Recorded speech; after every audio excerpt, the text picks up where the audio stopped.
Seeing a warning or error on your Upwork profile? These errors can prevent you from submitting proposals. I'll show you how to find and fix them. Welcome back to Guide with Samuel. Profile errors are usually related to incomplete or inconsistent information. Upwork will typically show you a notification on your dashboard with a link to the specific problem. It might be a missing profile picture, an unverified phone number, or an incomplete employment history. Go through each section of your profile carefully and ensure all required fields are filled out accurately. A crucial pro tip: the profile completeness meter is your best friend. Upwork shows you a checklist of items needed for a 100% complete profile.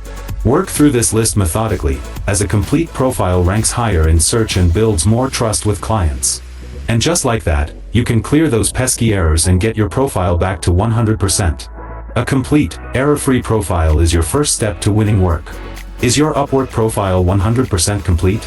For your final question, subscribe for our next video on how to recover a lost Upwork account. Thanks for watching.